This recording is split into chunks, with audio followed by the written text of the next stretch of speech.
Batanes, umaapila ng tulong sa national government para sa family food packs. Bagyong Leon hindi nakaapekto sa dami ng pasahero sa mga terminal, pantalan at airport. Nirap din ako yun, yun eh. Yung pagpaparal, tumigil na yung 4. 3 na lang yung nag-aaral sa akin kasi hindi na kaya. Mga kaanak ng war on drugs victims umaasang makakamit ang hustisya para sa mga napaslang na mahal sa buhay. Central 1 compound sa Bagak, Bataan sinalakay ng mga otoridad dahil sa human trafficking.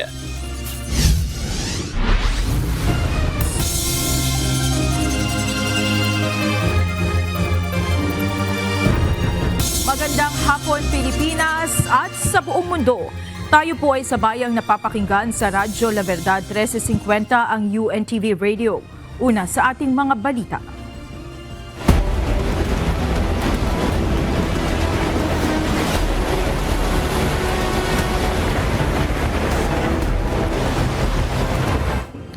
Nanawagan ng lokal na pamahalaan ng Batanes sa national government na magpadala ng karagdagang ayuda para sa mga naapektuhan ng Bagyong Leon. Ayon kay Batanes Governor Marilu Cayco, nagkukulang na sila sa food packs sa ngayon dahil sa magkakasunod na bagyo.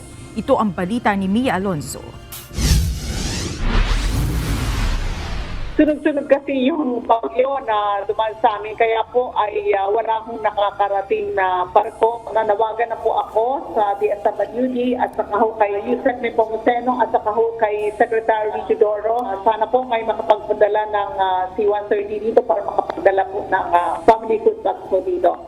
Nauubusan na ng food packs ang lokal na pamahalaan ng Batanes para sa mga residente na naapektuhan ng magkakasunod na bagyo. Ayon kay Batanes Governor Marilu Cayco, may inaasahan sana silang paparating na supply ng food packs matapos ang bagyong Cristina. Ngunit napurnada ito dahil sumunod agad ang bagyong Leon. Apela ng gobernadora, agad maihatid sa probinsya ang ayuda para sa mga binagyo. Ayon naman kay Department of Social Welfare and Development Undersecretary Diana Rose Cahipe, nakahanda na ang tulong na ipadadala nila sa Batanes. Aniya, nasa 14,000 relief goods ang nakapreposition pati ang planong replenishment, ngunit hindi pa lamang ito maihatid dahil sa masamang lagay ng panahon. Currently, almost 2,000 po ang nasa Batanes. That's why I was listening kung ilan yung mga nasa evacuation center so that may pang-augment po tayo kasi naka-preposition po tayo. But then again, gaya ng nasabi ko, the moment na ibaba ang gale warning at makalipad po tayo, definitely mag-start na po tayong magdagdag ng mga family food packs sa Batanes. Sa panig naman ng Armed Forces of the Philippines, tiniyak ng tagapagsalita nitong si Colonel Francel Margaret Padilla na handa ang kanilang puwersa na i-airlift ang relief goods sa oras na bumuti ang lagay ng panahon. Yes sir, no, naka-ready ang assets natin. At this point po, we have enough assets to address the requirements po dito sa mga affected areas. In coordination po with OCD and DSWD, naka-ready din po yung mga packs to be transported. Ang Batanes po kasi, no, maagang nagsasara ang cloud ceiling dyan. As soon po as it is deemed as flyable po, naka-ready na po yan. Diretso na po yung magre-responde. Malalakas na hangin at ulan ang humampas sa Batanes matapos itong isailalim sa signal number 5 kahapon habang papalapit ang bagyong Leon. Sa mga video na ibinahagi online ng Batanes Police Provincial Office at Municipal Government ng Ivana, makikita ang mga nagkalat na mga sanga ng puno sa ilang kalsada at malalakas na alon sa dagat matapos dumaan ang bagyo. Habang hinihintay ang pagdating ng supply ng food packs, tiniyak naman ni Governor Cayco na hindi nila pababayaan ang kanilang mga kababayan na nananatili ngayon sa mga evacuation centers bunsod ng Bagyong Leon. Pinayuhan rin niya ang mga residente na mag-ingat at iwasan munang lumabas dahil ramdam pa sa lalawigan ang nalalabi pang epekto ng bagyo. Mia Alonzo, UNTV News and Rescue. Diyos ang aming sandigan, serbisyo publiko ang aming pinahahalagahan. Umabot na sa mahigit 500 pamilya ang inilikas bunsod ng pananalasa ng Bagyong Leon. Samantala ang kalsada mula Basco hanggang bayan ng Ivana, Batanes ay hindi madaanan dahil sa pagguho ng lupa at mudslide. Ito ang balita ni Grace Doctolero live. Grace, kumusta ang lagay ng ating mga kababayan sa Batanes? Yes, Monica, sa ngayon nga ay nagsasagawanan ng clearing operations ang mga miyembro ng Provincial Disaster Risk Reduction Management Council sa Batanes sa iniwang bakas ng pananalasan ng Bagyong Leon. Ayon sa pamunuan ng Office of Civil Defense Region 2, bukod sa mga natumbang punong kahoy ay nagkaroon din ng landslide sa ilang lugar sa probinsya. Malakas na hangin at ulan ang naranasan ng mga residente sa lalawigan ng Batanes na siyang pinakadirektang naapektuhan ng Bagyong Leon. Dahil sa bagyo, nasira ang bahagi ng Santa Maria de Mayan Church na isa sa pinakalumang istruktura sa bayan ng Itbayat. Umabot sa 545 na pamilya o 1,575 na individual ang naitalang lumikas sa lalawigan, kabilang ang nasa 176 na pamilya o 628 na individual na nasa 26 na evacuation centers. Samantala, 346 na pamilya o 947 na individual ang lumikas na nasa labas ng evacuation centers at kasalukuyang nanunuluyan sa mga kakilala o kapitbahay. Payo ng Provincial Disaster Risk Reduction Management Council na maaari nang makauwi ang mga evacuees oras na bumuti na ang panahon. Samantala, may mga landslides na naitala sa ilang bahagi ng National Road sa Batan Island. Agad nang sinimulan ang clearing operations ng DPWH kabilang ang uniform personnel at local government unit pagsikat ng araw kaninang umaga. Sa ngayon ay non-passable pa rin ang national roads mula Basco hanggang Ivana at patuloy ang clearing operations upang kahit paano na mabuksan ang isang lane at makadaan ang mga motorista. Kita sa mga larawan at video na kuha ni Opal Istoy Bala na natanggal na ang mga bubong at mga punong kahoy ay nalagas na sa lakas ng hangin ng Bagyong Leon. Maging ang ilang alagang hayop ng mga residente sa lugar ay nasawi dahil sa epekto ng bagyo. Monica, asahan natin bukas na maging maganda ang panahon para madala yung ilang mga relief goods, yung mga ayuda na ibibigay sa mga naapektuhang pamilya, pangunahin na nga dito sa lalawigan ng Batanes. Yan muna ang balita. Balik sa iyo, Monica. Grace, meron bang naitalang mga casualty dito sa Bagyong Leon at meron din bang mga unaccounted for o mga nawawala?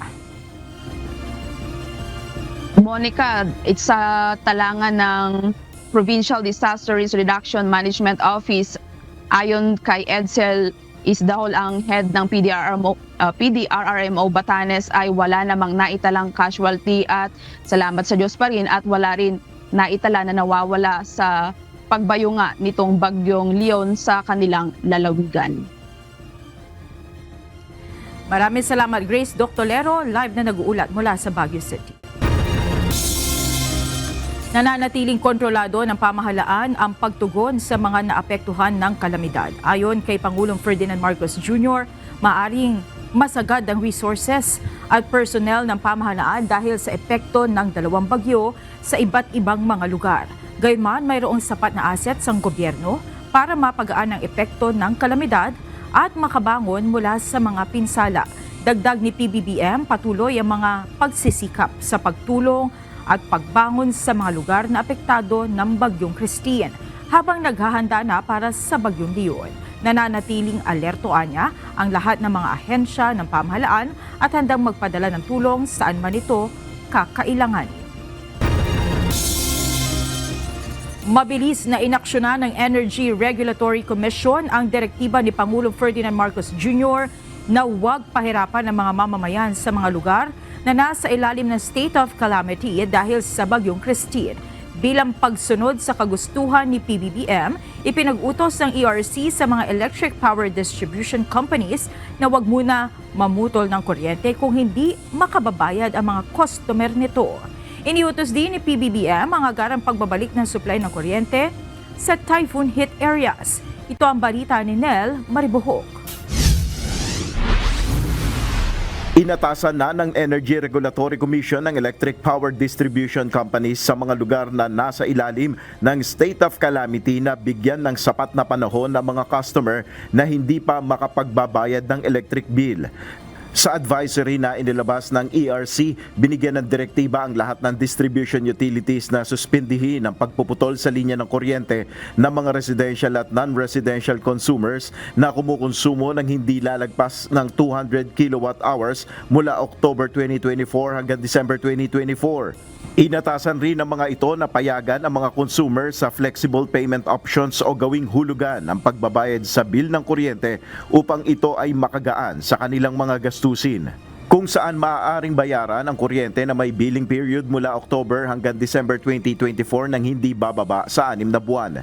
Ayon pa sa ERC, maaari ring mag-alok ng iba pang paraan ng pagbabayad o mode of payment ang mga distribution utilities sa kanilang mga customer.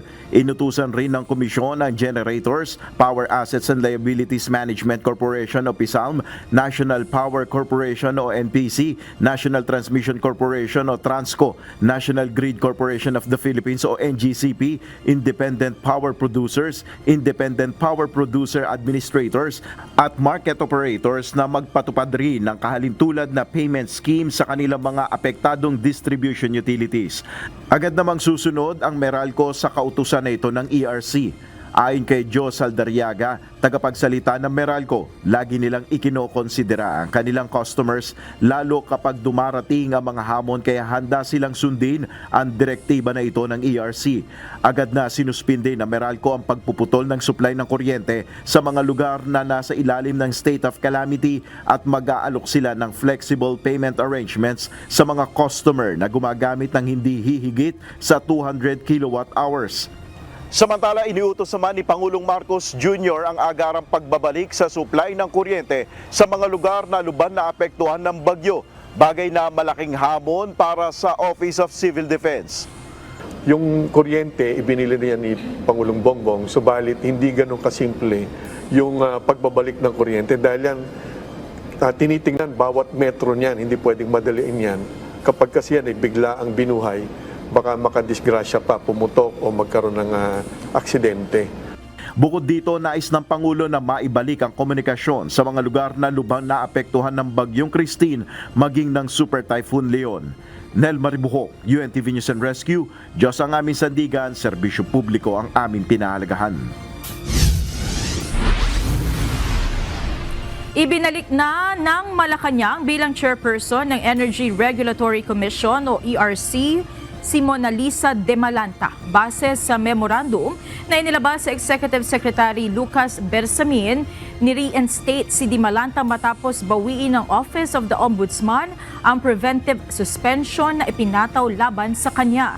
Nasuspende ang ERC chair dahil sa reklamo na inihain ng National Association of Electricity Consumers for reforms dahil sa umano'y kabiguan nito na i-regulate ang power rates. Matumal pa ang pagdating ng mga pasahero sa Batangas Port ngayong maghapon. Pero sa pagtaya ng port management, aabot sa 20,000 pasahero ang dadagsa sa pantalan ngayong araw. Ito ang balita ni Benedict Samson live. Benedict, kumusta ang sitwasyon dyan? At matumal pa rin ba ang dating ng mga pasahero sa mga oras na ito?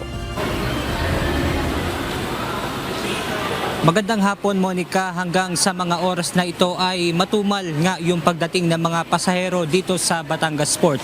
At kung mapapansin nyo sa aking likuran ay walang pila itong mga ticketing booth. Walang naitalang tropical cyclone wind signal sa lalawigan ng Batangas, kung kaya't walang naging aberya ang biyahe ng mga barko sa Batangas Port. Pero hanggang sa mga oras na ito ay kakaunti ang dumadating na mga pasahero. Isa si Nanay Vilma Pangilinan sa mga pasahero na maagang dumating dito sa Pantalan. Nais kasi niyang makaiwas sa bulto ng mga pasahero. Pag mga ganito kasing mga peak season, mga talagang maraming pasahero. Kaya ina-expect namin na kaya maaga kami pumunta. Kanina ay nag-ikot ang Department of Transportation, Batangas Port Management, Maritime Industry Authority at Philippine Coast Guard upang masiguro na walang magiging problema ang biyahe ng mga barko. Isa po sa mga measures na ginawa po natin, pangunguna po ng Marina, nirelax na po yung mga schedule po ng barko. So long as may mga pasahero, tuloy-tuloy po ang biyahe. Samantala, pinabulaan na naman ng Batangas Port Management na nagiging dahilan ang pagkaantala ng biyahe ng mga barko ang nakatagilid na cargo vessel sa Batangas Port. 5 rampa kasi ng pantalan ang okupado nito. Hindi po yun na totoo. Pinabuti namin yung tinatawag na turnaround time. At yung mga lumabas na isa kahapon na sinasabing ang tagal sa laot bago nakadikit, nung aming pong inalam, yung pong barko, namimili ng rampa kung saan didikit. Ibig sabihin, kung namimili, maraming bakanting rampa. Paano mangyayari na nakaka-apekto yung sinasabing sa madsad? Ayon kay Batangas Port Manager Joselito Sino Cruz, nagkakaroon lang anya ng delay kung makakaranas ng malakas na alon.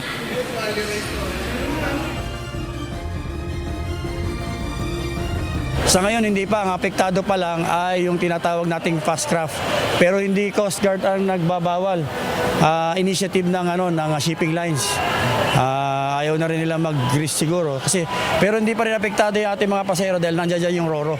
Kayang-kaya silang i-accommodate.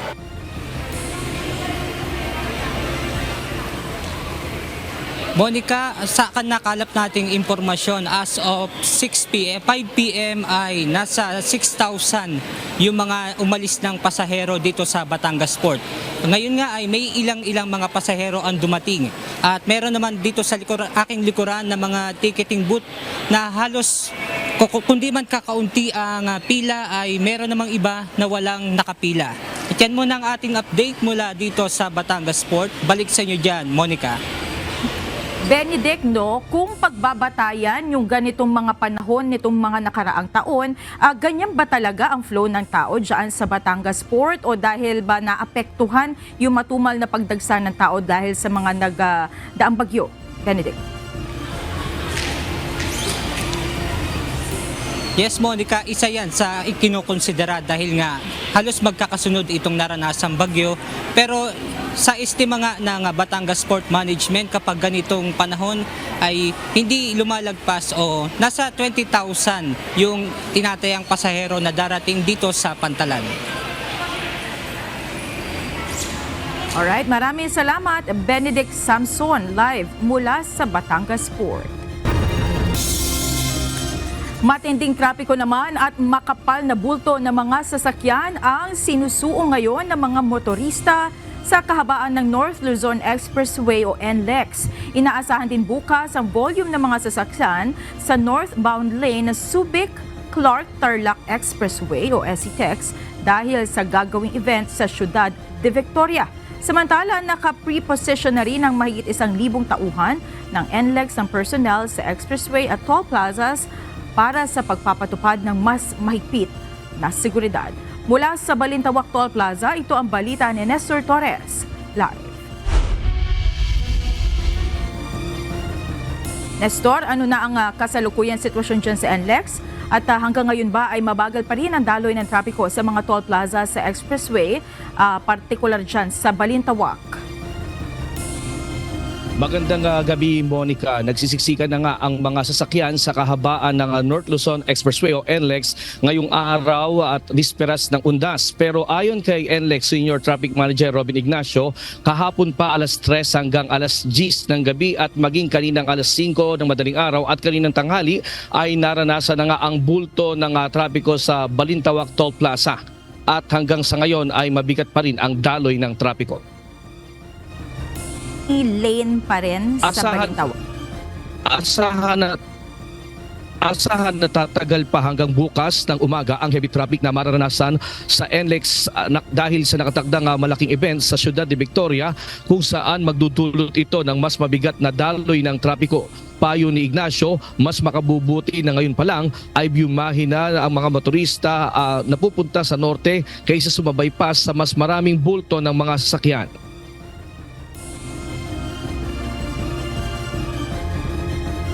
Ina-expect natin na dadami pa po yung ating mga kababayang bibiyahe habang pahapon po tayo hanggang mamayang gabi. Pero ina-expect din natin na baka magsikip din po bukas at meron makakasabay nga na event dito sa Ciudad de Victoria kung saan around 15,000, mga 15 to 20,000 yung sinasabi palang mga attendees. So makadagdag pa po doon sa pagbigat ng daloy ng traffic natin tomorrow. Dagdag pa ng opisyal, hindi lang heavy traffic ang kanilang binabantayan, maigpit din nilang tinututukan ang seguridad ng mga motorista sa NLEX. Ito'y bunsod ng nangyaring dalawang shooting incident sa parting Mikawayan northbound at Marilao southbound area sa Bulacan sa NLEX kung saan may ilang motorista ang nasugatan. October 20, dito po sa Mikawayan area yung isa, and then yung isa is southbound Marilao area. Isang sasakyan lang, isa yung injured. Yung pangalawang insidente, 3 sasakyan or 4, yung kasi malayo. Pero meron ding isang injury doon na medyo severe yung injury. Naniniwala naman si Ignacio na safe and secure pa rin sa NLEX dahil hindi naman anya madalas na may nangyayaring shooting incidents sa expressway. Ongoing na rin ang ginagawang hakbang at investigasyon ng Bulacan PNP sa nangyaring insidente. Naglagay na rin sila anya ng PNP personnel sa expressway upang maiwasan na ang nasabing insidente. Yung na-report na dalawang incidents nung last weekend, yun pa lang naman so far yung natin na monitor, at yun nga ang ating ginawa dyan is yung mas maigting na patrolling ng aming mga personnel, maging yung aming mga security patrolling, at ganun din na meron kaming ugnayan with PNP para sa mga closer monitoring din po nila.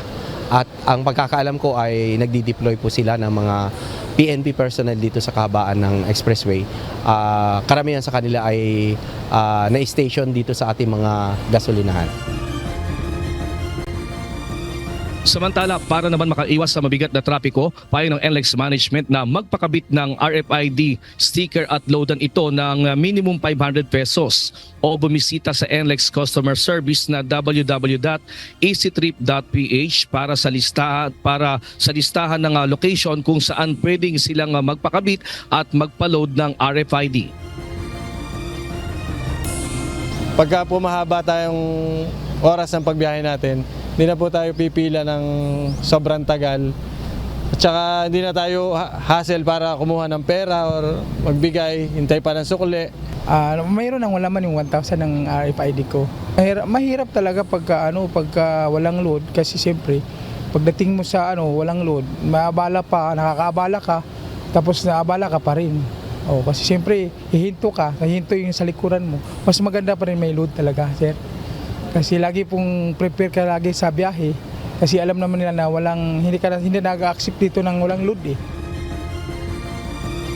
Elas, ngayon nga ay nagpapatupad ng NLEX management ng pre-towing para sa mga Class 1 vehicle sa mga nearest toll exit area sa mga toll plaza, kung saan nga ay libre ito para sa mga Class 1 na mga sasakyan. At mula ito ngayong kaninang alas 6 ng umaga at tatagal ito hanggang November 4. At sa kasalukuyan nga, itong sitwasyon dito sa lugar ng Balintawak Toll Plaza ay talagang nasa 2 to 3 kilometers ang haba ng pila ng mga sasakyan mula dito sa Toll Plaza at patungo doon sa Kamaynilaan. At hindi lang ito ang mabigat na traffic, dahil mayroon din na mga mabigat na traffic ngayon na nararanasan sa NLEX interchange, sa partikular sa Karuhatan going to Valenzuela, at maging ngayon sa Bukawe, sa Mikawayan, Bulacan at Marilao, Bulacan, kung saan nga ay nasa 20 km per RRR ang biyahe ng mga sasakyan. Mabagal ang usad ng mga sasakyan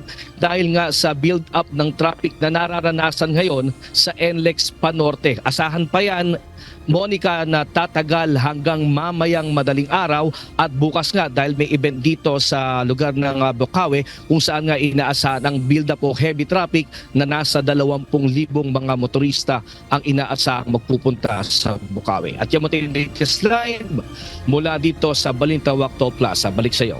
Ella? Monica? Nestor, dyan ba sa Balintawak may mga nakabukas pa rin ba na cash lane? Kasi madalas, no, dyan talaga nagkakaroon ng congestion yung mga walang RFID at nagdagdag ba sila dun sa usual na bilang? Yes, particular dito sa mga cash lane talaga nagkakaroon ng build-up ng mga sasakyan. 3 lanes ito dahil marami sa kanila ang mga nagpapakabit ng RFID at yung iba naman ay talagang nagbabayad sila sa cash. Samantala, hindi lang cash lane dito, yung 3 cash lane ng problema dito sa Balintawak Toll Plaza. Kahit ang RFID lane ngayon na 20 na RFID lane ay mahaba na rin ang pila dahil nga sa bulto ng mga sasakyan na pauwi ng kanilang probinsya na galing sa Metro Manila. Monica. At Nestor, base doon sa datos nitong mga gantong panahon, no, na paundas, hanggang kailan nagtatagal yung ganyang congestion dyan sa NLEX, Nestor? Ito ay tatagal mga bandang mamayang gabi, mga alauna ng madaling araw at posibleng tumagal pa nga anya ito ng hanggang bukas nga ng hanggang alas 2 ng hapon. Dahil nga bukod sa maraming mapauwi na hahabol ngayon para sa kanilang bakasyon ay meron pa nga nasabay nga na event dito sa Ciudad de Victoria sa Bukawi na kung saan nga ay posibleng umabot ayon sa NLEX Management ng hanggang alas 2 ng hapon ang mabigat na trapiko dito sa NLEX Panorte. Alright, maraming salamat sa iyo, Nestor Torres, live mula sa Balintawak Toll Plaza. Dinagdagan pa ng Philippine National Police ang deployment ng mga pulis para sa seguridad ng undas. Ito'y kahit na walang namomonitor na banta ang pambansang pulisya. Ito ang balita ni Lea Ilagan. Umabot na po sa 31,974 po yung nakadeploy po nating personnel nationwide. Kasama na po yung mga nasa sementeryo po dyan, yung mga police assistance desk na inilagay po natin doon sa mga transport terminal at syempre doon sa mga major thoroughfares na baka masiguro po natin na makakaalalay po tayo sa mga nagbabiyahe po nating kababayan. Nananatiling nasa heightened alert status ang pambansang pulisya ngayong undas. Ayon kay Philippine National Police Public Information Office Chief, Police Brigadier General Jean Fajardo, bagamat wala silang namomonitor na banta, minabuti nilang dagdagan ang kanilang puwersa sa mga matataong lugar. Mula sa 21,000 na pulis kahapon, iniakyat na ito sa 31,974 o halos 32,000, maliban pa sa mga force multiplier. Hindi na lamang po tayo ngayon sa sementeryo nagbabantay, nandyan pa rin po yung columbarium at syempre may mga kababayan din po tayo na pinipili din po na i-avail yung long weekends, pati po yung mga tourist spots po natin, yung mga tourist police po natin ay dineploy din po natin dahil inaasahan din po natin and normally ay may mga nag-a-avail din po ng mga bakasyon sa mga ganitong pagkakataon. Sinabi ni General Fajardo na ang naturang mga tauhan ang idideploy sa mga bus terminals, airports, seaports at sementeryo. Maglalagay din sila ng mga police assistance desk sa mga naturang lugar, gayon din sa mga major thoroughfares para alalayan ang mga motorista na uuwi sa mga probinsya. Ine-expect po natin na today po ay dodoble po yung bilang po ng mga magbabiyahe po at as of kanina po we were informed din po based sa monitoring natin ay nag-increase na rin po yung mga kababayan po natin na mas pinili na mas maaga pong pumunta po sa mga sementeryo. Dagdag ni General Fajardo, magtatagal ang deployment ng PNP sa mga terminals, sementeryo at iba pang matataong lugar hanggang November 4. Paalala ng PNP sa mga magbabiyahe na may dalang sasakyan.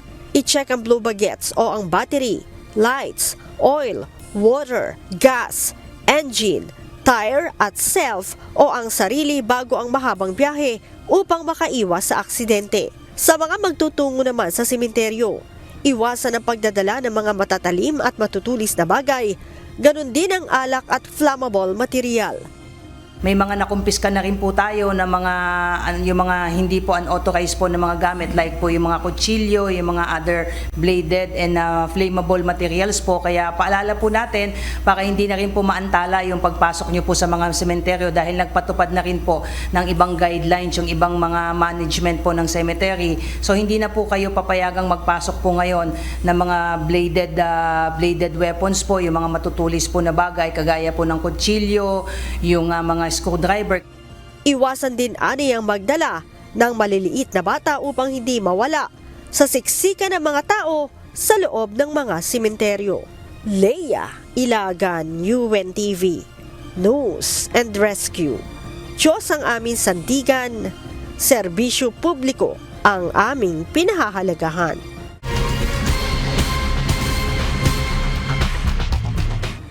Sugatan ng isang rider matapos sumemplang sa bahagi ng Rojas Boulevard sa Pasig City kagabi. Kaagad naman itong nirespondihan ng UNTV News and Rescue Team.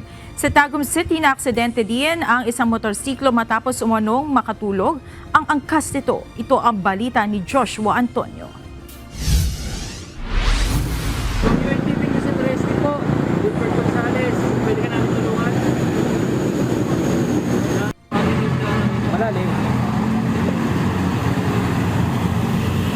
Malalim. Malalim. Kasi ako muna kailangan natin ito. Saan yung ano nyo? Tila wala sa sarili ang rider na ito ng datnan ng UNTV News and Rescue sa kahabaan ng Rojas Boulevard, Buendia, Pasay City, alas 10 kagabi. Kinilala ang rider na si Joman Estomagio, 50 anyos. Nung madatnan po namin nakaupo yung pasyente, hindi po namin siya makausap na maayos. Ayon kay Hene Morales, Pasay City Traffic Enforcer, amoy alak ang biktima at palakad-lakad ng madatnan niya ito. May concern na rider, tinawag kami doon sa Buendia, Rojas, at sabi nila nga na meron nakabulagtang nakamotor daw. Tapos yan nga, napag-alaman natin na yung rider na self-accident nakainom. Palakad-lakad siya tapos medyo may kakulitan at gusto niya ngang magpaiwan pero hindi naman natin siya pwedeng iwan gawa nung baka kung ano pa ang mangyari sa kanya at baka malimas pa yung mga gamit niya. Agad na inassess at binigyan ng treatment ng rescue team ang mga sugat na natamo ng rider. Nagkaroon nito ng deformity sa kaliwang collarbone at multiple abrasions sa kanyang mga kamay at paa. Binigyan din ng oxygen ang pasyente. Lagyan na kita ng oxygen ha. Dito po. Wala. Dito po. Dito po. Dito po.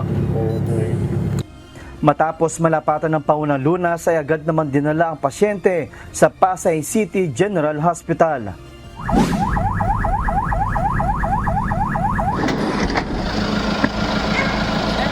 Isang 28 taong gulang na lalaking na-aksidente sa motorsiklo ang tinulungan din ng UNTV News and Rescue sa Tagum City kaninang alas 12:50 ng madaling araw, October 31. Duguan ito ng madatnan ng UNTV News and Rescue sa Mirafuentes Street, Barangay Suay, Baguio. Kwento nito, nakatulog ang kanyang angkas kaya't nawalan siya ng balanse sa palikundaan kaya sila bumangga sa isang bahay. Hiwa sa hita at mga gasgas ang natamo ng biktima. Dinala ang rider sa Medical Mission Hospital samantalang ang angkas nito ay dead on the spot ayon sa pulisya. Joshua Antonio, UNTV News and Rescue. Diyos ang aming sandigan, serbisyo publiko ang aming pinahahalagahan. Hinihikayat na lokal na pamahalaan ng Maynila ang mga magulang o guardian na isailalim sa name tagging system ang mga bata na kasama nila sa pagpunta sa mga sementeryo. Samantala, patuloy na nagkukumpiska ang mga otoridad ng mga ipinagbabawal na gamit sa Manila South Cemetery sa kabila ng mga paalala sa publiko. Ito ang balita ni Asher Kadapan Jr. live. Asher, paano ang sistema nitong name tagging sa mga bata dyan sa Manila South Cemetery? Monica, hindi obligadong ipatala ng mga magulang o guardian yung mga kasama nilang mga bata o menor de edad sa pagpasok, partikular na sa mga pampublikong sementeryo sa lungsod ng Maynila. Dito sa Manila South Cemetery, may mga tauhan ng Manila Department of Social Welfare o MDSW na nakabang mismo sa entrance ng sementeryo. Pinapakiusapan ng mga ito ang mga magulang o guardian na may mga kasamang bata na magparehistro sa ahensya. Binibigyan ang mga menor de edad ng wristband na may nakasulat na pangalan ng bata at contact phone number ng magulang o guardian. Paliwanag ng MDSW, hindi maiiwasan na may mga batang nawawala o naliligaw sa loob ng sementeryo. Kasi di ba pansin po natin, based din sa numbers na every undas, marami talaga yung nawawalang mga bata. Malaki yung number ng missing children. So ito as a part of our contingency measures po, if ever nga they are lost, mas madali po silang malolocate and mas madali po nating matatawagan yung parents or guardian po ng mga bata.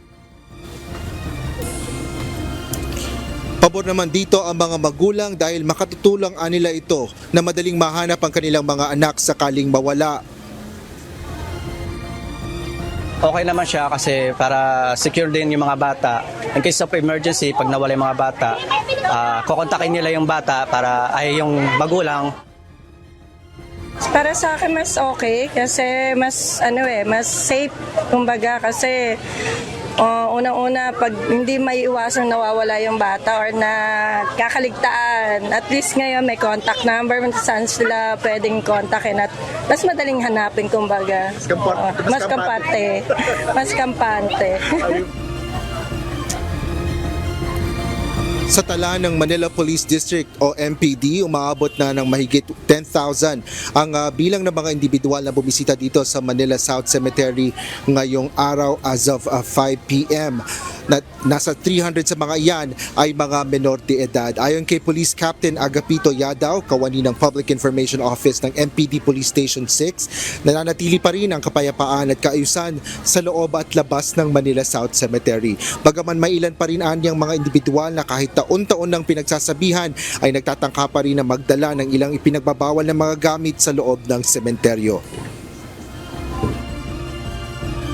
Sa ngayon po wala naman po tayong recorded any untoward incident pero usual ganun pa rin po yung mga ipinagbabawal, pinipilit pa rin yung pasok kagaya po ng mga lighter, sigarilyo, alak, may mga confiscated na po tayo dyan. Yung mga ganun po hindi na po namin binabalik. Pero po yung mga panlinis, yung mga pintura, nagkakaroon po tayo ng tagging dyan tapos paglabas po nila, pwede po nilang puno. Mayroon ding mga nakakalat na medical station sa iba't ibang lugar sa loob at paligid ng Manila South Cemetery. Ayon kay Benedict Musngi, team leader ng Makati Action Center, kadalasan anya ng mga lumalapit sa kanila para humingi ng medical assistance ay mga matatanda na nagpapacheck ng kanilang blood pressure.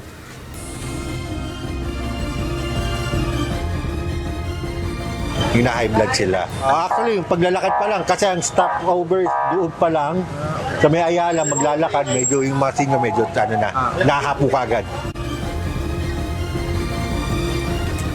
Payo ng mga medical personnel magdala ng maraming tubig upang makaiwas sa dehydration. May mga wheelchair din na nakalaan para naman sa mga matatanda at persons with disability na hirap sa paglalakad. May mga libreng sakay naman na electric tricycle or e-trike pagdating sa loob ng mismong cemetery premises. Inilaan na ito ng lokal na pamahalaan ng lungsod ng Manila para sa mga hirap ng maglakad pagpasok ng sementeryo. Pinaiiral din ng Manila South Cemetery ang no overnight stay at bukas ito simula alas 5 ng umaga hanggang alas 7 ng gabi. Monica, ay bukas ay mas inaasahan ng mga otoridad ang bulto ng mga tao na bibisita dito sa Manila South Cemetery at posibleng umabot yan ng hanggang 500,000 na tao dahil nararanasan pa rin ang mga pabugso-bugsong pag-ulan lalo pa ngayong araw. Kanina ay mayroon ding panakanakang pag-ambon ay pinapayuhan ang publiko na pupunta dito sa Manila South Cemetery na magdala ng mga payong o kaya naman ay anumang pananggas sa ulan. Yan muna ang latest dito sa Manila South Cemetery. Balik sa iyo, Monica. Maraming salamat, Asher Kadapan Jr. Mahigpit ng binabantayan ang seguridad sa loob at labas ng sementeryo sa San Juan City dahil sa inaasahang dagsa ng mga taong bibisita sa nasabing lugar ngayong Undas. Kaugnay nito, pinili pa rin ng iba na dumalaw na ngayon kaysa sumabay sa posibleng siksikan at dami ng tao bukas. Ito ang balita ni Jed Neresina. So ang expected po namin ma'am mahigit 10,000 kasi yung nakaraang taon ang bilang kasi dito yung mga puntot na nakalagay dito so 10,000 plus. Iba pa yung Columbarium kulang-kulang 2,000. So inaasahan namin magiging double or triple yung number nung bilang ng bibisita. Higit 10,000 katao ang inaasahan ng San Juan City Police na bibisita sa sementeryo ngayong Undas. Ayon kay Police Captain Emmanuel Abille, hindi pa naman ganun karami ang mga taong nagpupunta sa San Juan City Cemetery ngayong araw. Sa kabila ng mababa pang bilang ng mga bumibisita, siniguro niya na mayroong sapat na tauhan ang kanilang hanay na nakadeploy sa nasabing lugar. Isang araw bago ang Undas, ang inaasahang dagsa ng mayorya sa bibisita sa kanilang namayapang mahal sa buhay. Mahigpit ng binabantayan ng seguridad sa loob at labas ng sementeryo. Tuloy-tuloy po yung ating pagbabantay hanggang sa matapos po yung Undas. Lalo na simula po November 1 bukas, magdadagsaan po, inaasahan yung mga maraming tao na bibisita sa kanilang mahal sa buhay na yumao. So asahan po ninyo na magiging secure po lahat ng mga papasok dito at ligtas para sa kanilang pagbisita.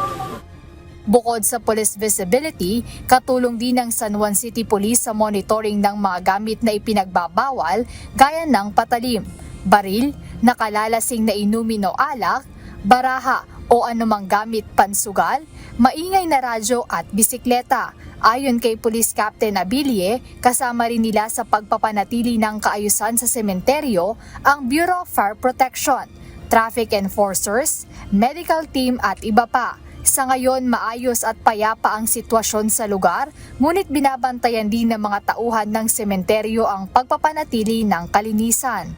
Usually, yun lang mga iniiwan nilang mga kalat. So, especially kapag nagkakainan yung pamilya, after nilang kumain, naiwan yung mga kalat. So, prepared naman kami doon para ikutan ulit yung mga areas natin to make it clean, para hindi naman din siya masagwan tingnan.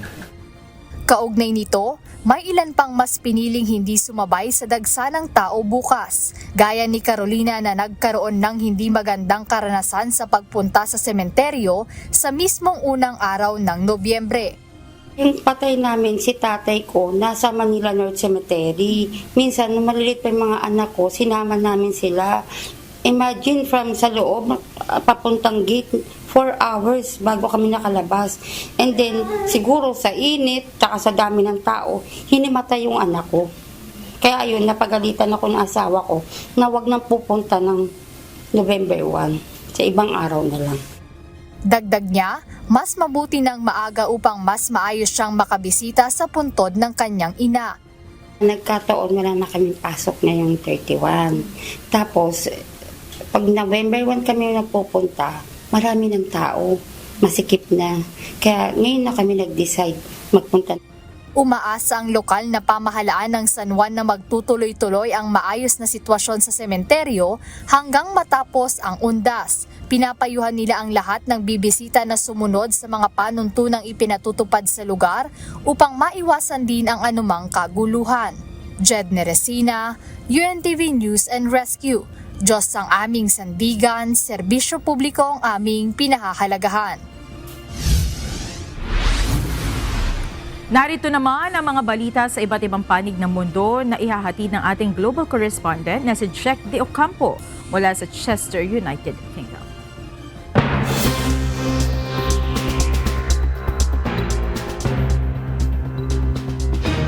Yes, Monica, kinumpirma North Korea ang pagsasagawa ng Intercontinental Ballistic Missile Test Fire ngayong araw.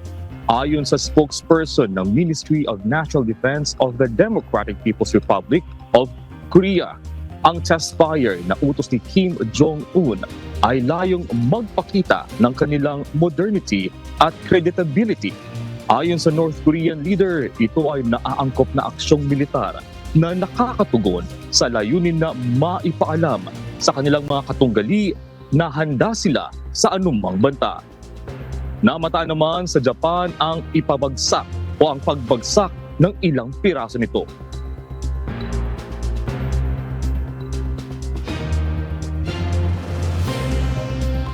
Kapwa nagtungo sa Wisconsin State sina US Vice President Kamala Harris at Donald Trump upang manuyo ng mga botante.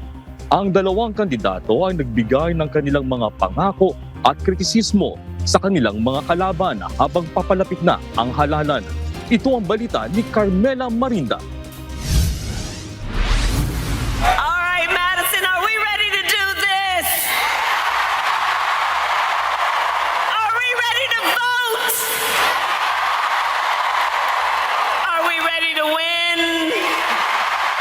Naging mainit ang pagtanggap ng mga taga-Madison, Wisconsin kay Vice President Kamala Harris. Tinatayang nasa 13,000 ang dumalo sa kanyang campaign rally.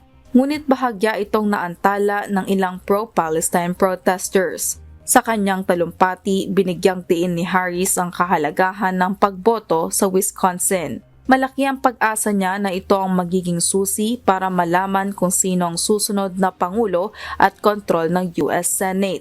Hinikayat niya ang maagang pagboto mula sa mga mamamayan. Dito'y pinahayag ni Harris ang kanyang economic agenda na naglalayong magbigay ng tax cut sa middle class, ipagbawal ang corporate price gouging at gawing mas abot kaya ang pabahay. Binanggit din niya ang plano para sa Medicare na sasaklaw sa gastos sa home care para sa mga seniors. Sa usaping pangkalusugan, binatikos ni Harris si Donald Trump sa kanyang mga hakbang laban sa reproductive rights at sa pagtalaga ng mga Supreme Court justices. When Donald Trump was president, he hand-selected 3 members of the United States Supreme Court with the intention that they would undo the protections of Roe v. Wade. They did as he intended, and now in America, 1 in 3 women lives in a state with a Trump abortion ban. Many with no exceptions even for rape and incest, which is immoral. Immoral. And look, Donald Trump's not done. He would ban abortion nationwide. Yes, even here in Wisconsin. Samantala, sa rally naman ni Trump, mariing tinuligsa ng former US President ang administrasyon ni Harris at Biden. Tinawag niyang basura ang kanilang pamumuno at binatikos ang kanilang mga polisiya sa open borders, inflation at foreign policy. My response to Joe and Kamala is very simple. You can't lead America if you don't love Americans. That's true. You can't be president if you hate the American people, which I believe they do.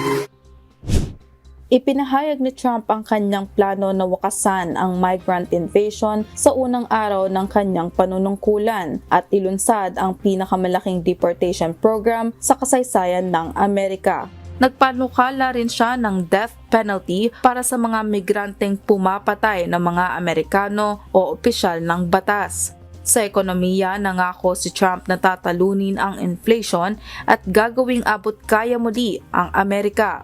Ipinahayag din niya ang suporta sa domestic energy production upang pababain ang gastos sa enerhiya.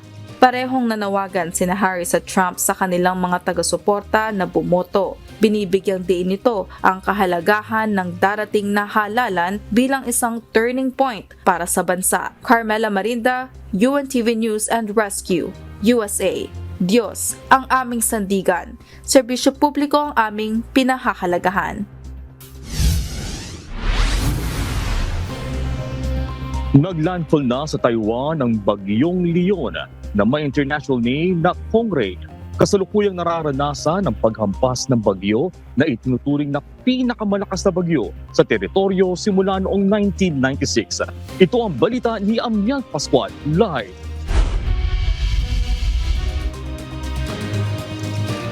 Yes, Amiel, kamusta ang sitwasyon dyan ngayon? Jack, alauna 40 ng hapon na maglandfall si Typhoon Kongray sa Taitung, Eastern Taiwan ayon sa Central Weather Administration. Kasalukuyan itong nananalasa sa buong isla dala ang malakas na ulan at hangin na aabot sa 184 km per hour at wind gust na aabot sa 227 km per hour. Tinatahak ng bagyo ang direksyong northwesterly sa bilis ng 21 km per hour. Jack, tayo sa local report, isa na ang nasawi at nasa 73 na naman ang sugatan dahil sa bagyo at mayroong 2 Czech tourists ang nawawala sa Toroco National Park. Nagdulot ng mga pagbaha sa Hualien, Eastern Taiwan ang malakas na ulang dala ng bagyo. Nasa 500,000 mga bahay ang nawala ng supply ng kuryente as of 1 p.m. ayon sa Taiwan Power Company. At mahigit na mga 500 inbound at outbound flights sa Taiwan ang kansilado ngayong araw. Kagabi ay maagang nagdeklara na walang pasok sa mga paaralan at opisina ang mga lokal na pamahalaan sa buong Taiwan. Nagpaalala rin ng Manila Economic and Cultural Office o MECO sa mga Filipino community sa Taiwan na mag-ingat at makipag-ugnayan kung sakaling maapektuhan ng kalamidad. Nag-deploy rin ng pamahalaan ng 36,000 na military troops para nakaantabay sila sa rescue efforts sa buong Taiwan. Pangatlong bagyo na itong Kongray na naglandfall sa Taiwan ngayong taon. Jack, ayon sa Central Weather Administration, maaaring humina itong bagyong Kongray habang tinatahak nito ang bulubunduking bahagi ng Taiwan. Nandito ako ngayon sa Yunlin County at naranasan natin ang pabugso-bugsong lakas ng hangin na may dalang ulan at maaaring maranasan hanggang bukas ng umaga dito sa Taiwan ng epekto ng bagyo. Nakatabay tayo, Jack, kung magdedeklara ba ang mga local government kung wala pa ring pasok hanggang sa araw ng bukas sa mga eskwelahan at ganoon din sa mga opisina. Jack? Maraming salamat, Amiel Pascual. Samantala, nagpapatuloy ang search and rescue operation sa mga napaulat na nawawala sa pagbaha sa southern Spain. Libo-libong sundalo na ang idiniploy sa Valencia, isa sa mga worst hit areas para tumulong. Hindi bababa sa 75 ang nasawi sa matinding pagbaha. Ayon sa mga meteorologists, katumbas ng 1 taong pag-ulan ang 8 oras na pag-ulan na nasa bahagi ng rehiyon noong Martes. Nagpahayag naman ng pakikiramay sa mga naapektuhan residente si Spanish King Felipe VI. Lo principal es expresar el pésame y la tristeza por tantas pérdidas de vidas humanas. También ha habido un enorme destrozo de infraestructuras y bienes materiales de muchísimas personas. Todavía hay dificultades de acceso a algunas localidades, con lo cual no hay todavía información completa del impacto, del alcance, de los efectos, incluso de las posibles víctimas.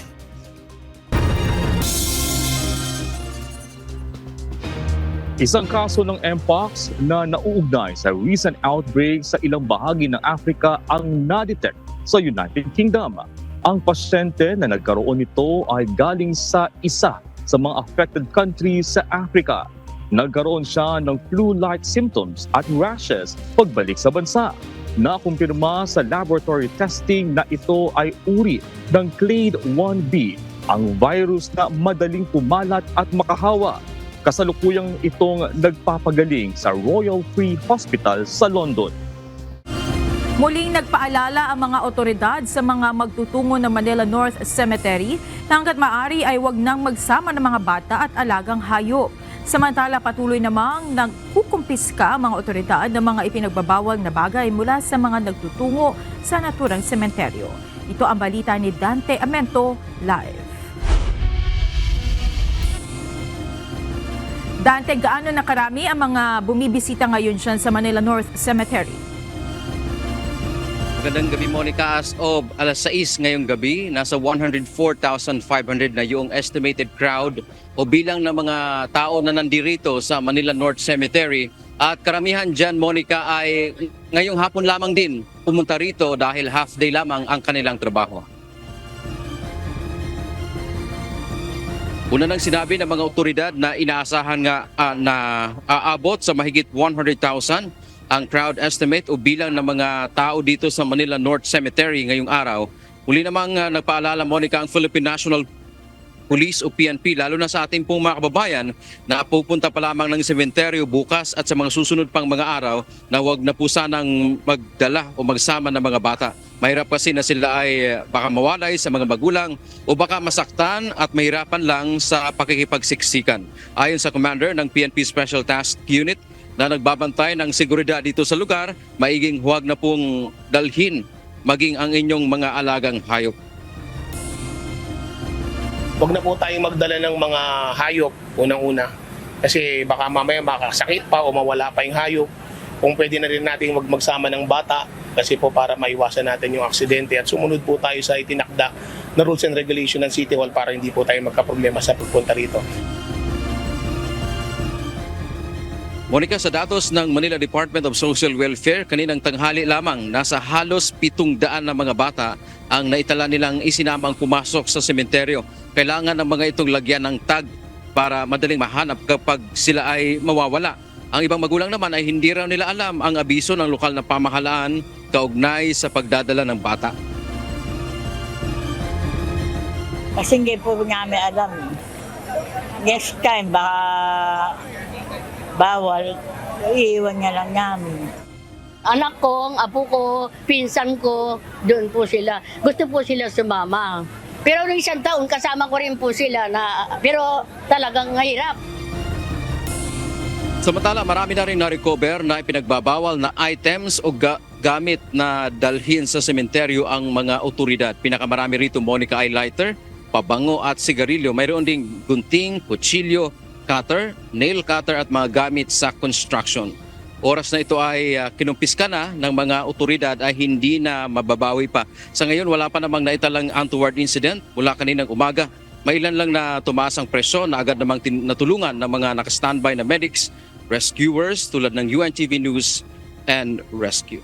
Monica, ngayon nga ang alas 6 ng gabi, sa nakuha nating impormasyon, marami nang natulungan ang ating UNTV News and Rescue na ating pong mga kababayan, partikular na yung nagpakuha ng kanilang presyon. No?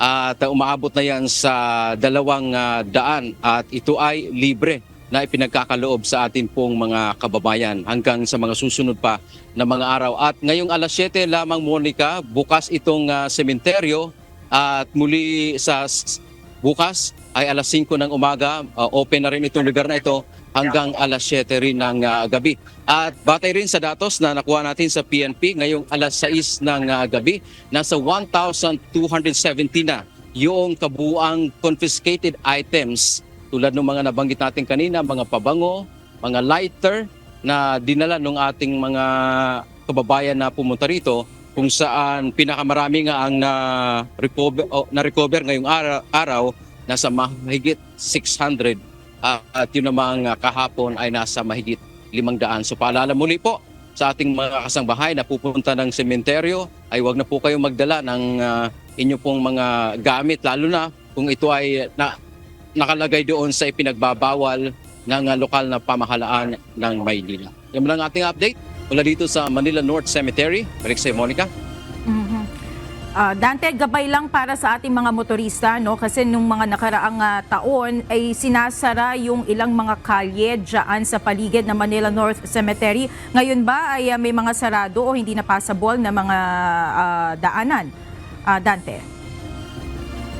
Yes, Monica, batay doon sa abiso rin ng mula sa Manila Public Information Office, ito yung mga lugar, yung kahabaan po ng Aurora Boulevard mula sa Dimasalang Road ay sarado po yan. Yung kahabaan din ng Blumentritt Road mula sa A. Bonifacio, sa kahabaan din ng Retiro from Dimasalang ay sarado po yan. So sa kabuuan, dito po generally, Monica, kung yung mga main road na papasok dito sa Manila North Cemetery ay sarado po yan. Pero wag pong mag-alala ang ating mga kasangbahay dahil mayroon naman pong ipinagkakaloob ang lokal na pamahalaan ng Maynila na libreng sakay na mula doon sa labas at papasok at ihahatid rin po sila pabalik ng libre ng local government ng Maynila. Para sa mga karagdagan o kumpletong impormasyon para doon sa mga sarado pong lugar, bukas at sa mga susunod pang araw ay bisitahin lamang po ang official Facebook page ng Manila Public Information Office. Yung nating update, balik sa Monica. Maraming salamat sa iyo, Dante Amento, live mula sa Manila North Cemetery. Siksika na mga pasahero sa loob ng Parañaque Integrated Terminal Exchange o PITX ngayong araw. Ang ilang mga biyahe ng bus, humahaba na ang pila. Gayunman, hindi naman nagkakaubusan ng mga tiket at wala pang biyahe ang fully booked. Live mula sa PITX, ito ang balita ni JP Nunez. JP, anong mga biyahe ang may mahabang pila ng mga pasahero dyan sa PITX? Monica, yung mga short trip na biyahe patungo doon sa mga kalapit na probinsya dito sa Metro Manila, humahaba na yung pila ng mga pasahero. Yan yung mga papunta ng Cavite, Batangas at ng Laguna. Yung mga mas mahabang biyahe naman kagaya ng mga patungong Bicol, pati ng mga patungo ng Northern Luzon, meron na ring pila na humahaba dahil yung mga bus na nanggagaling doon sa mga probinsya ay bumabagal na yung turnaround dahil naiipit na doon sa mga expressway pabalik nga dito sa PITX. Gaya ng inaasahan ng pamunuan ng Parañaque Integrated Terminal Exchange o PITX, ngayong October 31, naranasan na ang huling bugso ng mga pasahero bago ang undas bukas. As of 3 p.m. kanina, lagpas na agad ng 100,000 ang foot traffic na naitala sa terminal. Ayon sa pamunuan ng PITX, hindi malabo na umabot sa 190,000 passengers ang maitatala hanggang mamayang hating gabi. Bagaman humahaba ang mga pila, ayon sa mga pasahero, hindi naman sila nahirapan na makakuha ng mga tiket kahit wala silang early booking. Medyo mahirap kasi ang daming tao. Pero po ang pagkuha ng ticket, mabilis naman. Maraming tao, marami nang nagdagsaan na kasi minuto lang naman po. Siguro mga 15 minutes, ganyan. Nakakuha naman po agad. Samantala, nagsagawa naman ng inspeksyon ang Metropolitan Manila Development Authority o MMDA sa PITX kanina. Tinignan ni MMDA General Manager Procopio Lipana ang mga provincial bus at mga bus sa EDSA Carousel. Purpose ng visit natin to ensure na maayos yung ating bus terminal, to ensure na yung ating mananakay ay napoprotektahan natin at magkaroon, meron pa ba tayo dapat base sa ating mga traffic plan, yung security plan na inilatag dito, meron pa ba tayo dapat adjustment, meron pa bang kailangang assistance yung ating mga mananakay, yung ating mga motorista. Kahapon, may 3 driver ng bus sa PITX ang sumalang sa random drug test at nagpositibo. Immediately, kinonfiscate yung mga license niyan, hindi sila makakapagmaneho, and then mag-undergo sila ng confirmatory testing. Pag napatunayan talagang gumagamit sila ng pinagbabawal na gamot, sususpindihin yung mga lisensya nila at kailanganin nila mag-undergo ng rehabilitation. Bukas sa araw ng undas, heightened alert pa rin ang PITX dahil meron pa rin mga bulto ng pasahero na bibiyahe na inaasahan dito terminal. Mananatili pa rin ang mahigpit na seguridad at mas maraming security personnel mula sa Philippine National Police at sa Philippine Coast Guard. Bukas naman, November 1, no, inaasahan pa rin naman natin na marami pa yung mga pasahero na dadaong dito sa terminal natin kasi yung mga kababayan natin na hindi makapag-absent, makapag-leave, yung mga work, yung mga daily wage earners, hindi naman sila makaalis ng trabaho nila. So bukas pa lang sila makakapagbiyahe. Samantala, kaninang umaga naman, ininspeksyon din ni Transportation Secretary Jaime Bautista ang Manila Northport Passenger Terminal. In-inspect namin yung mga comfort rooms, maayos naman, no? Malinis, no? Merong tao talaga na naka-assign maglinis, no? Meron siyang facilities para dun sa mga nursing mothers, no? Malinis din, may aircon, no? Meron siyang clinic, pinuntahan namin yung clinic kanina and nakita namin yung doktor ay merong siyang mga pasyente ng mga seniors at sa mga bata, no? So, tingin ko naman maayos yung kalagayan ng port. Kakaunti ang mga pasahero at isang barko lamang ang nakatakdang umalis kanina patungong Visayas Region. Para sa Undas, ang report nga sa amin hindi masyadong puno itong mga barko, no? Kaya kayang-kaya nung existing terminal yung pagtanggap doon sa mga pasahero. Monica, sa mga oras na ito, yung pasahero dito sa PITX talagang dagsana at yung surge o yung biglaang pagtaas ng bilang ng mga pasahero ay ramdam na in a span of 3 hours mula dun sa higit 100,000 dun sa update ng PITX, more than almost 50,000 na agad yung nadagdag sa loob lamang ng 3 oras. Sa ngayon, yan muna ang kasalukuyang sitwasyon mula dito sa PITX. Balik sa iyo, Monica. Maraming salamat, JP Nunez. Mas maraming pasahero ang inaasahang dadagsa sa Mactan Cebu International Airport ngayong Undas at long weekend dahil sa nadagdag na flight schedules sa paliparan. Tiniyak naman ng pamunuan ng airport na nakahanda na ang kanilang puwersa upang mapabilis ang pagproseso sa mga pasahero at maiwasan ang mahabang pila. Ito ang balita ni Gladys Tuwabi.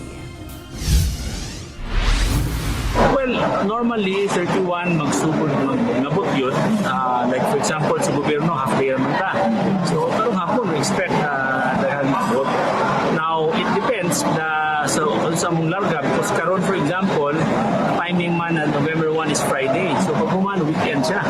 So, people will stay for the weekend and probably will go home on Sunday or Monday. Na iban mo, live pa ganit, extend pa. So, anyway, we are prepared to have this deployment until November 5 to make sure even katong mga ni-extend na gamay, matabangan niya po na. All set na ang pamunuan ng Mactan Cebu International Airport para sa pagdating ng maraming pasahero na sasamantalahin ang long weekend para magbakasyon. Ayon kay Julius Neri Jr., ang General Manager ng MCIAA, tuwing October 31 inaasahan ang pagdagsa ng mga pasahero na bibiyahe kapag panahon ng undas dahil naka-half day na ang pasok sa government offices at naka-leave na ang maraming empleyado. Upang maayos na maasistihan ang mga pasahero, activated na ang kanilang oplan biyahing ayos at on standby ang kanilang help desk hanggang November 5. May nakadeploy ring mga medical, fire at police personnel sa airport para tumulong sa pagbabantay sa seguridad at kapakanan ng mga pasahero. Every time mag-undas sa Operation Undas, namin yun na-increase in passengers. We expect about 20, 30 or so %. No? But karon, we have more domestic flights. So it will be even higher. Naman tayo mga bagong flights. Ayon sa Mactan Cebu International Airport Authority, inaasahang aabot sa higit 170,000 ang mga pasaherong babiyahe mula ngayong araw hanggang November 5. Mas marami ito kumpara sa higit 157 passengers sa parehong panahon noong 2023 dahil sa natagdag na flights. Kabilang sa bagong flight schedules ang Tokyo Narita Cebu flight ng United Airlines at Cebu San Vicente Palawan direct flight via Cebu Pacific. Sa kasalukuyan, wala pa namang nakakanselang biyahe sa Cebu Airport bunsod ng Bagyong Leon. Ayon ng MCIAA sa mga pabiyahe ngayong long weekend, adahan ang papunta sa airport at magbaon ng mahabang pasensya dahil sa inaasahang dansa ng biyahero. Be a little more patient because you know that there are more of you, and the airport facilities, even if you meant, it is really dictated by the space we have. So there are limits to it. So a little more patience. We are deploying more people to assist and to make sure that our efficiencies will not suffer. Pinapayuhan din ang magsusundo sa airport na hanggat maaari ay limitahan lamang ang bilang ng sasalubong upang makaiwas sa siksikan. Gladys Tuabi, UNTV News and Rescue. Diyos ang aming sandigan, serbisyo publiko ang aming pinahahalagahan. Dumalaw sa dambana ng paghilom sa Caloocan City ang ilang kaanak ng mga biktima umano ng drug war killings. Sa lugar, nakahimlay ang mga labi ng kanilang mahal sa buhay. Ayon sa kanila, mas umiikti ngayon ng kanilang pag-asang makakamit ang hustisya para sa nasawi nilang mga mahal sa buhay. Ito ang balita ni Rosalie Cos. Hirap din ako yun. So yun eh. Yung pagpaparal, tumigil na yung 4. 3 na lang yung nag-aaral sa akin kasi hindi na kaya. 8 taon na ang nakalilipas mula ng paslangi ng riding in tandem gunmen ang asawa ni Joralit Fuelias. Anya, kabilang ang kanyang asawa sa listahan ng mga sinasabing sangkot sa iligal na droga sa kanilang barangay sa Maynila. 11 anak ang naulila ng kanyang asawa. Kaya naman sa paggulong ng congressional investigations, kaugnay ng war on drugs ni dating Pangulong Rodrigo Duterte, mas umiigting ang kanyang pag-asang makakamit na rin ang hustisya para sa kanyang kabiyak. Kung hindi man sa korte sa Pilipinas, ay sa pamamagitan ng International Criminal Court o ICC. Kasi dito, parang niluluto. Diba? Parang may kinakampihan sila, parang may pinapaboran. Kaya parang ang hirap makamtan yung hustisya rin dito. Si Nanay Arsenia Chico naman, 2 anak din ang pumanaw noong 2016 sa gitna ng giyera kontra iligal na droga. Isa sa 2 anak niya ang inaasahan nilang mag-asawa sa paghahanap buhay. Talagang mahirap tanggapin kasi hanggang ngayon naghahanap kami ng katarungan. Hindi pa namin makamit-kamit. Sa tingin ko naman po, malaki yung tansya naming manalo na makamit namin yung katarungan. Ang mga labi ng mga kaanak ni Nanay Arsenia at Joraline kapwa nakahimlay sa isang columbarium na tinatawag na dambana ng paghilom sa La Loma Catholic Cemetery sa Caloocan City. Sa kasalukuyan dito nakalagay ang urns ng nasa 42 biktima ng umano'y extrajudicial killings o EJK sa ilalim ng Duterte's drug war. Itinayo ang dambana sa paghilom sa gitna ng patuloy na paghingi ng hustisya ng mga pamilya ng EJK victims. Ayon sa founder ng program Paghilom at pari na si Flavie Villanueva, magpapatuloy ang kanilang pagtulong sa mga pamilya ng mga biktima ng umano'y extrajudicial killings. Meron at hindi ako mawawala ng pag-asa na mayroong mangyayaring katarungan dito man sa ating lupa at sa ibang bansa, particularly sa International Criminal Court. Naniniwala rin siyang darating ang panahong makikipagtulungan ang gobyerno ng Pilipinas sa investigasyong ginagawa ng ICC sa Duterte's drug war. Rosalie Cruz, UNTV News and Rescue. Diyos ang aming sandigan, serbisyo publiko ang aming pinahahalagahan. Tuloy-tuloy at hindi magpapa-epekto. Ito ang naging pahayag ng Davao City Police Office sa mga batikos na iniuunay sa kanila hinggil sa umano'y Davao Death Squad ng dating Pangulong Rodrigo Duterte. Yes sir, nato ang mga kaigso ng Davaoen, yung ang Davao City Police Office is dili magpa-apekto ma'am no, bisan sa pamanang ilabay iba to sa Davao City Police Office. Dili mi magpa-apekto. Ang ato ang kampanya kontra illegal nga droga is nagpadayon, wala tayong undang anak ma'am para masiguro nato nga safety sa gingon ma'am no nga ang droga is isa sa mga rason kung anong naay mga krimen nga mahitabo sa isa ka lugar. Mo nang dili nato uso nga mahitabo diri sa atong siyudad sa Davao. Una nang ipinahayag ni dating Pangulong Rodrigo Duterte sa Senate hearing noong Lunes na mayroon siyang Davao Death Squad ngunit tumangging sangkot ang mga pulis. Wala ring naging komentaryo ang ahensya tungkol sa sinabi ng dating Pangulo. Hindi maghatag ang comment ma'am no kay ongoing investigation, but ang Davao City Police Office is open for any investigation with regards to our campaign, no, relentless campaign against illegal drugs, no. Kay mo na gipaning kamutan nato karon like sa akong gisulti sobra 1 million gani ato accomplishment. Mandato ngayon ng Police Regional Director sa kanila na doblehin pa ang kanilang kampanya kontra illegal na droga. Sinalakay ng mga otoridad ang compound ng isang business process outsourcing o BPO company sa Bagak, Bataan dahil sa aligasyon na may nangyayaring human trafficking doon. May ginagawa rin umanong scamming activities sa naturang compound. Ito ang balita ni Ryan Lacanlale, live. Ryan, tukoy na ba ang may-ari niyang compound at ng BPO company at gaano kalawak ang lugar na yan? Monica, ayon sa PAOK, ang Central 1PH ang sinasabing may-ari nito at ang lessee ay ng property ay ang Kamayan Land Development. Mayroon itong 7 gusali at may lawak na 4.1 hectares. Sa bisa ng search warrant na in-issue ng Regional Trial Court Branch 81 ng Malolos, Bulacan, sinalakay ng mga otoridad ang Central Park Compound sa Barangay Parang, Bagak, Bataan dahil sa sumbong ng ilang dayuhan at Pilipinong manggagawa na sa pilitan umanong pinagtatrabaho. Meron po kasi kami natanggap na reklamo ng mga Pilipinos na biktima na po sila ng labor trafficking. So, ngayon meron din pong mga foreign nationals na nandito sa loob na hindi makalabas. Kung napapansin mo ninyo, napakalayo po nito mula doon sa main road. So para makalabas ka rito, dadaan ka muna sa ilang layers of security. Sa sumbong na natanggap ng PAOK, nagrereklamo ang mga dayuhang manggagawa na wala silang galayaang lumabas sa compound dahil kontrolado ang kanilang mga galaw. Batay rin sa sumbong ng mga Pilipino sa CIDG, mayroon daw scamming operation na nangyayari sa loob ng compound. Yung mga Pilipino naman po kaya nagreklamo sapagkat una ang sabi ng isa, nahirapan na po siya sa trabaho niya dito sapagkat ang daming scamming na nangyayari, yung according to his testimony. Ngayon gusto niya na mag-resign, hindi po siya pinagre-resign, kaya nagreklamo na po siya, pinagbigay alam niya sa amin ang mga nangyayari dito.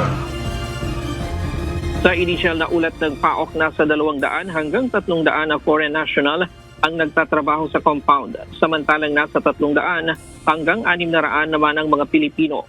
Ayon naman sa isa sa mga Pilipinong empleyado, wala silang ginagawang scamming activity. Maayos din daw ang trato sa kanila ng pamunuan ng Central One.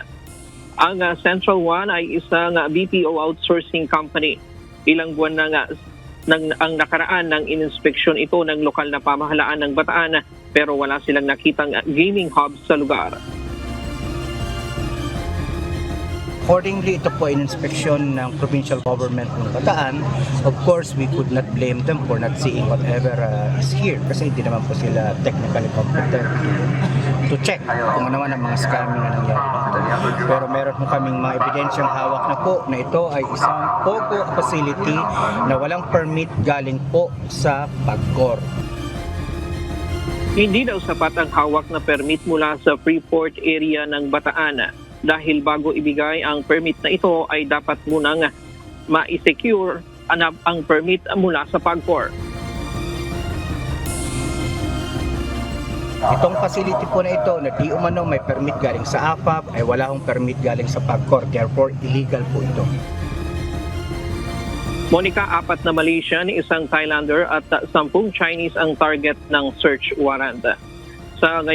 Ayon sa PNP kanina ay front lamang itong VPO pero ang operasyon talaga nito ay scamming activity.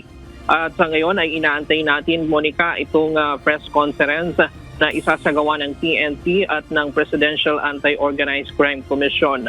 At siya muna ang latest mula dito sa Bataan. Balik sa iyo, Monica.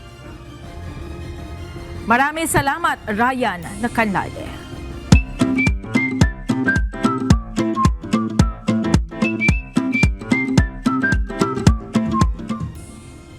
Narito na po ang ating mga naging kausi ngayong araw ng Huwebes. Maraming salamat at shoutout po kina Mark Anthony Peteluna, Luz Dalman, Raimundo Reynaldo, Antonio Diago, Girly Macalinaw, Maria Luz Buenaventura at sa lahat po ng ating nakasama ngayong gabi.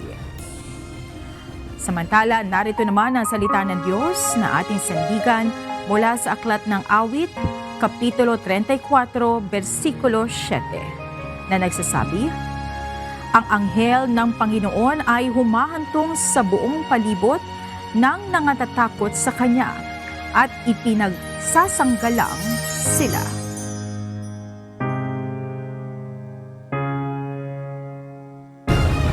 At yan ang naging kabuuan ng ating balitaan ngayong gabi. Aming inilahad ng buong katapatan kung paano namin nasaksihan. Kayo'y makapagtitiwala na ang aming nakita at narinig ang aming ibinabalita. At dito sa UNTV, Diyos ang aming sandigan. Serbisyo publiko ang aming pinahahalagahan. Magandang gabi.